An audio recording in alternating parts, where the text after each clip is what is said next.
Good, you made it. I told you we'd be back, and apparently so are the patients. Yeah. Look, I know how valuable your time is. I just want you both to know that I appreciate you spending so moment here. Oh, yeah, of course, but you should be thanking Nadine. She's your biggest cheerleader. And she's come up with a pretty good sales pitch, too. Well, I simply pointed out the spiritual rewards of volunteering to help those less fortunate. Right. Which I fell for. She gets started. I'm going to see if I can find anything to tie Dr. Hunter to the counterfeit drugs. I mean, right now it's just an overheard phone call and a hunch, but I have a feeling that... Oh, okay, yeah, so it looks well. We're busy? I'm sorry, did I interrupt something? Just seems like an oddly public place to be having such a private conversation. No. We were actually talking about you. Who I love is a dog. He's a dog. And I'm not feeling angry or deeply offended. The whole thing is just incredibly sad. It's probably why they say you shouldn't meet your idols and never live up to your expectations. Honestly, I felt that he spoke to my heart. His lyrics are so beautiful, and he's just so charismatic and vulnerable on stage. And I know I joked about the whole groupie thing, but I honestly believed that we connected on some deep level. It's ridiculous. Well, first of all, you're no one's groupie. Second of all, he was as big a fan of yours as you were of his. Okay, maybe we did have the mutual admiration thing going. And of course the sex. Oh, that's sorry.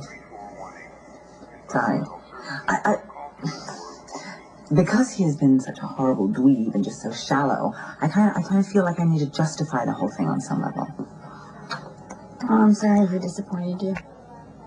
No, it was just a wake-up call I needed. Really. We were both being shallow. I, at least, knew it. Oh, please do not compare yourself to that dweeb. Yeah. I mean, age is just a number, right?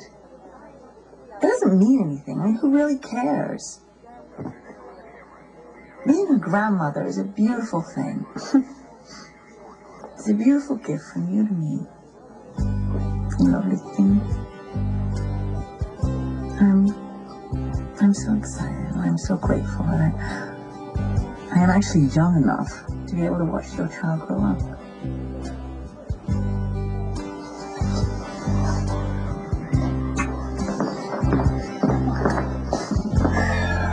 Well, I'm waiting for x-rays, but it looks like it could be a hairline fracture in Eli's jaw. In that case, he won't be able to sing, and I could be in serious trouble. How many times did you see Logan the day he died? 3. I ran into him on the Elm Street pier after I had left visiting Spinelli at the hospital. He was talking to Dr. Hunter, the resident that treated Spinelli. Yeah, his artistry as a doctor is beyond compare, but his bedside manner is lacking. He's a jerk. But Logan was a bigger jerk, so I told Dr. Hunter I thought Logan was a loser, which was a really bad idea, but how was I supposed to know that Logan was going crazy? How did Logan respond to that? Called me a slut and a lot of other not nice things. Then he left, and Dr. Hunter even said he thought he was going crazy. What about the next time you saw him? I was at work. Lulu was at work too, and so was Kate. He just showed up at our office and said he was going to win Lulu back. Which is completely irrational because, the Crappie Commando is ancient history in the Blondnose world. Then what? Logan gave some big speech about how great he and Lulu had been until I ruined everything. Did Lulu defend herself? She tried to be as direct with him as possible. She told him that she was happy I had slept with Logan because she never would have met Johnny, and I realize now that was the moment Logan snapped. Assuming that I want an all-access pass, what's in it for me, and what is your plan? Jax is the primary investor of Crimson Magazine, and I want you to buy him out. Well, I can see why that would work for you, but again, where's the incentive for me? Since your father's released, you've been wandering around Port Charles like you're lost. I'm guessing you're not involved in the family business anymore. You could use the project to focus on, don't you think? Oh, and you think that I should make my mark in the world of fashion. With Kate and Sonny engaged, Sonny's going to be at Crimson offices all the time. Sonny has no willpower, he loves temptation, and you can easily seduce him.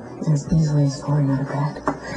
But here's where your plan hits a wall. Why would I invest enormous sums of money to get access to a man I've already had?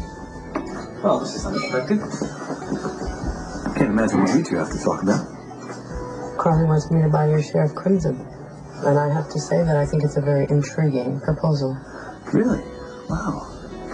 I didn't realize that my shares of Crimson were for sale. I don't think they are. I'm sorry if Carly misled you. So am I.